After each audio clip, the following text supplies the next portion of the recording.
Hey, everybody, welcome back to the podcast. You're listening to the longest running superhero role playing game on Earth, also known as the Continuum Chronicles. As always, I'm your host, the Game Master, and today we're going to be talking about Mr. Mxyzptlk, Jessica and Roger Rabbit, Toon Town, Hollywood, Cool World, and all sorts of stuff. But before we get into that, smash that like button, ring the bell so you know when I upload stuff, and make sure you're subscribed.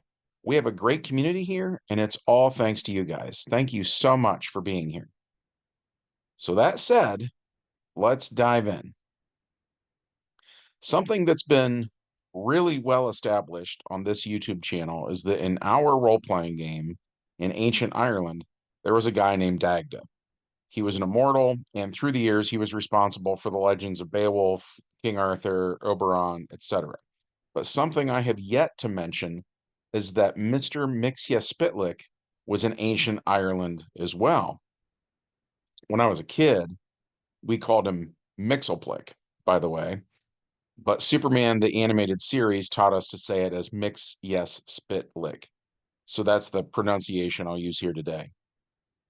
Superman, the animated series, also taught us that in ancient Ireland, he was the basis for the legends of leprechauns, and that, like Dagda, through the years, he was known by different names. In Arabia, he inspired stories of genies.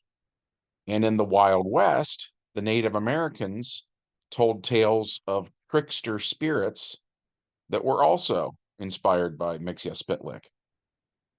Also, in the West, in the late 1800s, we get into the beginnings of Hollywood. And for those who don't know, by the way, in the old days, when people would talk about making magic wands, they would make them out of literal Holli Would. So in our game, we combine these ideas of the Western trickster, Mxyzptlk, magic, and Hollywood all together in one big conceptual stew. So we say that Mxyzptlk was in Hollywood from the very beginning, and his magical nature is kind of why they chose the name, right? In 1938, Clark Kent would then start going by the name Superman. And so clearly from there on out, he would get most of Mxyzptlk's attention. But before that, we decided that Mxyzptlk had to find other ways to entertain himself. So we get to the invention of the motion picture in the first movies. And in the DC Heroes role-playing game, an ability that Mxyzptlk has is called Animate Image. And simply put, it means he can turn something two-dimensional into something three-dimensional. So, if, say, Mxyzptlk was watching Steamboat Willie, he could cause Mickey Mouse to pop off of the screen and be in the movie theater interacting with the live-action theater goers.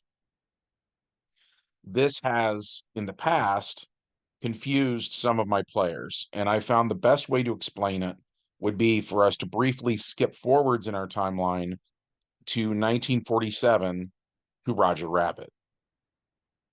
The film Who Framed Roger Rabbit was set in 1947 and featured an entire town full of three-dimensional cartoon characters known as Toons for short. It's come to my attention, by the way, that some of my younger listeners have never heard of Roger Rabbit and have never heard of the film Who Framed Roger Rabbit. If you know me, you know I'm a really harsh critic when it comes to movies, TV shows, and entertainment in general. So keep that in mind when I say I love this movie. I would give it an A plus, and it would easily be in my top 10 movies of all time. So for anyone listening who has not seen it, I can't recommend it highly enough. Anyways, so Toon Town exists in our game world, and we say the whole reason that it does exist is Mxyzptlk. So now that said, some people are probably wondering why I would even want Toon Town to exist in my game world. And the reason for that is that Toons actually exist in both DC and Marvel. Spider-Ham is probably the best example I can think of for Marvel. Unlike Rocket Raccoon or Howard the Duck, who are treated as flesh and blood characters, Spider-Ham was supposed to be a Toon who would occasionally hang out with Spider-Man, who was supposed to be live action by comparison. DC Comics had tons of Toons, like Captain Carrot and the Zoo Crew. Captain Carrot, for those who are unfamiliar, was sort of like Bugs Bunny if he had the powers of Superman, more or less. And the Zoo Crew consisted of original characters who were Toons, like Yankee Poodle, Rubber Duck, Pig Iron, and Alley Cat Abra. DC also had a team that was a parody of the Justice League of America, the JLA, called Justa Lotta Animals, which was another team of Toons, but they consisted of Wonder Wabbit, Super Squirrel, the Martian Anteater, Green Lambkin, the Crash, Batmouse, and Aquaduck. So, as the game master, I felt like I had to explain how these guys existed in my game world.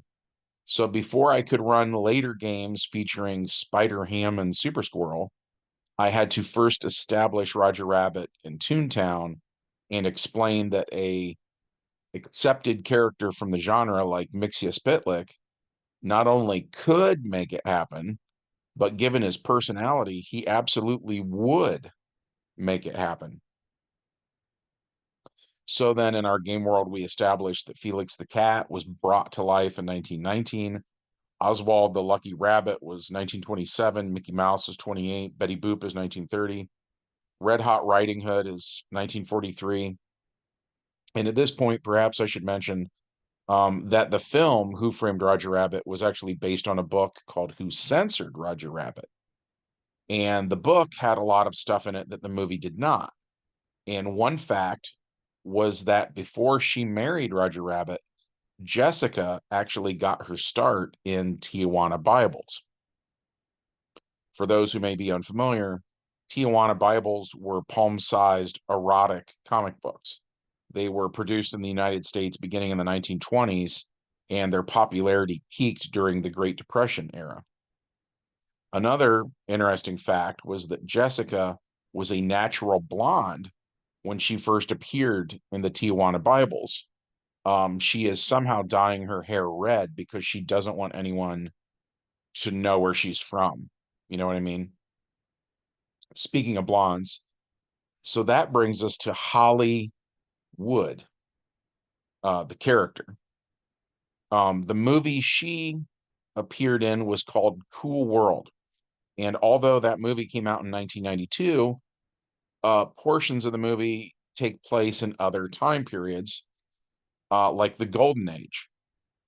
And the movie, actually, in my humble opinion, doesn't do a very good job of explaining things. So we had to fill in a lot of blanks ourselves. And since Holli Would was inspired by Jessica Rabbit out of game, then we figured that in game we'd have her share Jessica's origins. And we also established that Holli exists at this point in the timeline, which again, the movie was unclear on. We established that neither of them particularly enjoy working in the adult industry and both dream of a better life.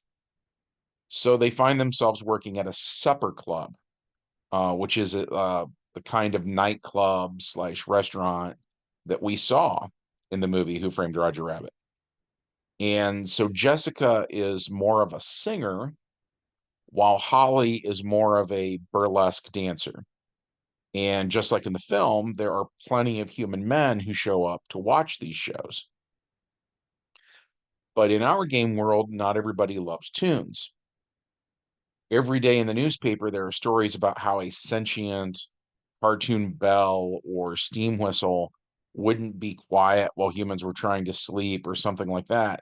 So they'd form a mob and drown these Toons in dip.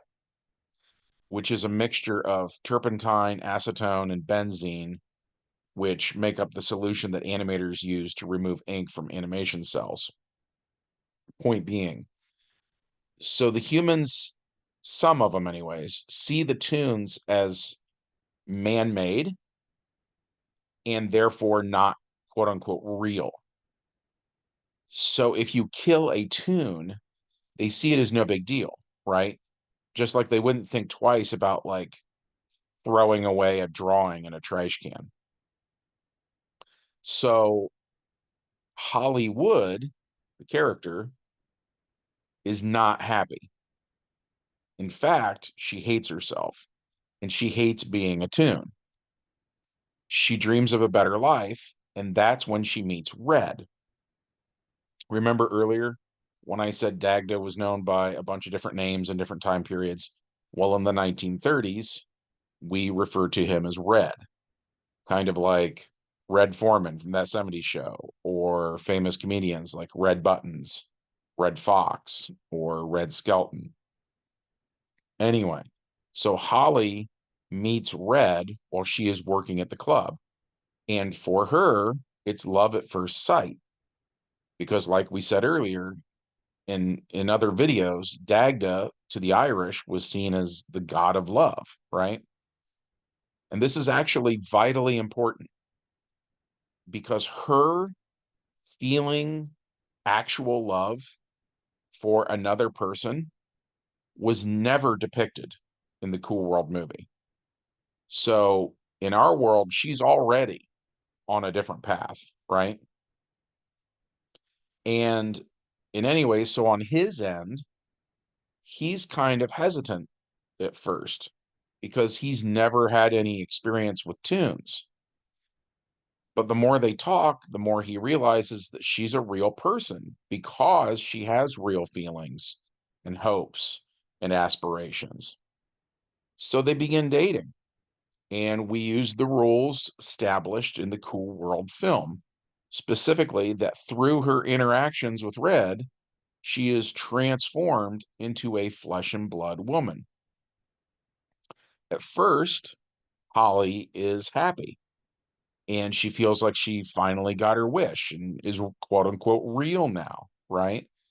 Kind of like Pinocchio becoming a real boy.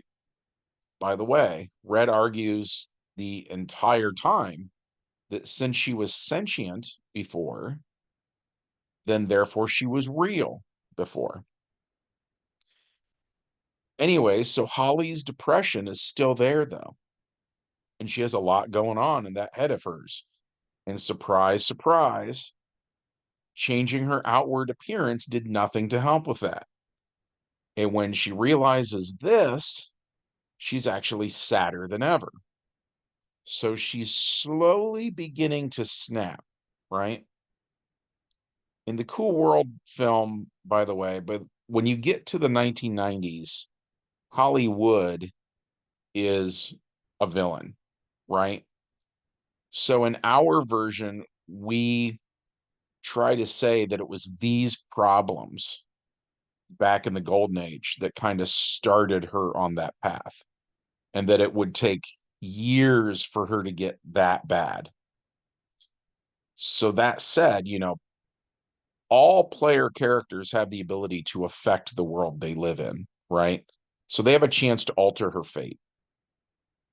In my opinion, if I didn't give the players that opportunity, then why are they even playing to begin with, right? So anyways, there's this short Toon named Dr. Whiskers, who's like bald with like a huge mustache and glasses. And he invents something called the power spike, which looks almost like a large glowing nail. And this thing can do multiple things, right? It has a wide variety of powers. One of which is it can turn a human into a Toon, or it can turn a Toon into a human. So Holli and Red get their hands on this thing, and Holli becomes a Toon again. But how do we want to put this? with her persistent mental problems, they can't make their relationship work. So after a while, she breaks up with him. And then at a point after that, he goes to the club to see her, but she's not talking to him. And since, like we said earlier, Red has the Valentino effect, then that means that Jessica falls for him too. Again, it goes back to that God of Love idea, right? So Red, who, if you haven't picked up on it yet, makes bad decisions in his life. That's almost what the character's about, right? So he goes on the rebound, but Jessica is far more mentally stable than Holli Would was, right? So Red and Jessica begin dating, and like earlier, we get a situation where then Jessica becomes human through her interactions with a live action boyfriend, which is, by the way, something I hate. But when my friends and I saw Cool World in the theater in 1992, they loved that idea and they embraced that rule. And that's why there is so much uh, of Cool World's influence in our game. Because one of the guys I saw the movie with was Jay. He was the GM back then, not me, right? So we played a lot of adventures with Toons in it after that. And I then, when I took over as GM, I'm just trying to uphold what he had established and just keep it going. At any rate, I digress. So, as before, Red uses the spike to turn Jessica into a Toon again after their encounters. And Jessica, by the way, attracts a much larger audience in the club as a Toon than she does in her alter ego, which is, again, live action. And that's when we get into Roger Rabbit himself. According to the book, Who Censored Roger Rabbit, at this point in the timeline, Roger is a down and out actor slash comedian who is not funny at this point in his life. He finds himself in the club one night where he sees Jessica sing. And the book is a lot darker than the film version. And as we've said in previous videos, we usually roll with the intent of whoever created the character, which in this case is Gary Wolf. So if Gary intended for Roger to be dark, then we made him dark out of respect for Gary. Because I'm an artist myself, I've mentioned that in a couple of videos. My day job is that I'm an art teacher. I actually teach animation. The moment I decided I wanted to do that was literally right after I saw Roger Rabbit in the theater. And at any rate, if someone was going to do something with one of my original characters that I've created, I would want them to respect me, right? So I'm trying to treat others the way I want to be treated. So that said, our version of Roger becomes obsessed with Jessica. He asks her out and she turns him down. In this version, just like the book, she has no interest in him whatsoever. So a broken-hearted Roger gets a job as an extra working on a motion picture based on 1001 Nights. And while he's on the set, he finds a magic lamp prop. In that Roger Rabbit book, we are told that the prop department had gone to an antique store to buy a lamp that looked the part, and they accidentally bought the real thing.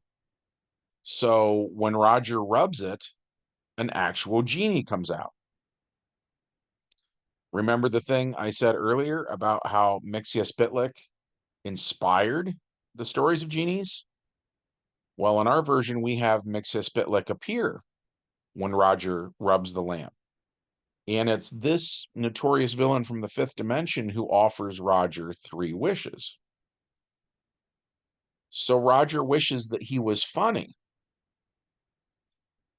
and Mxyzptlk makes it so.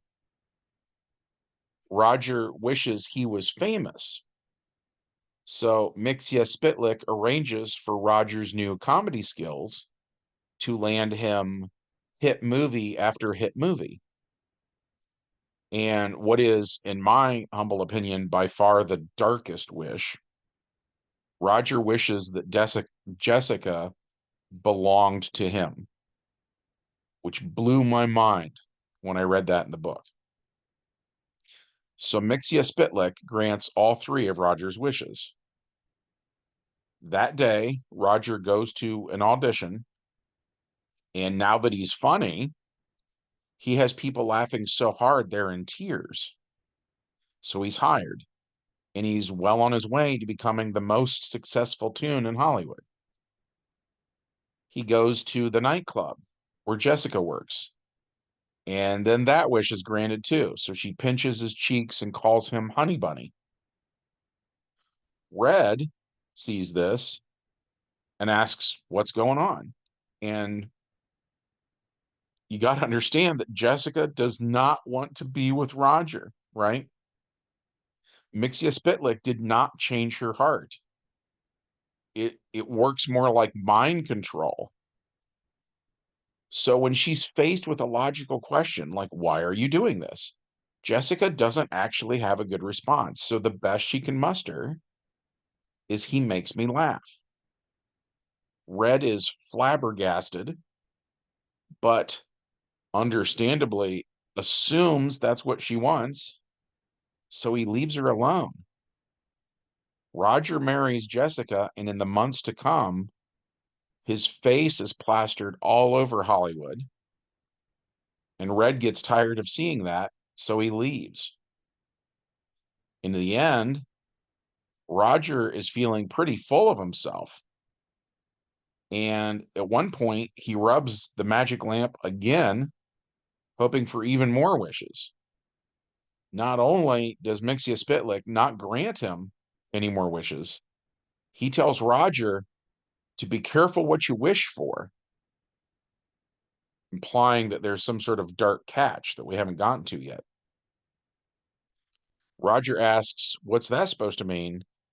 And Mxyzptlk says, "You'll find out. You'll find out when your time is up," which is then the story that we ran set in 1947, where we basically pick up with the second half of this adventure. But that's a story for another day. So that about wraps things up for this video. I hope that you enjoyed hearing about it. We enjoyed playing it. Um, as always, smash the like button, make sure you're subscribed, ring the bell, and leave us a comment, as that really helps out with the YouTube algorithm. I hope you guys have a good one, and we'll see you in the next video.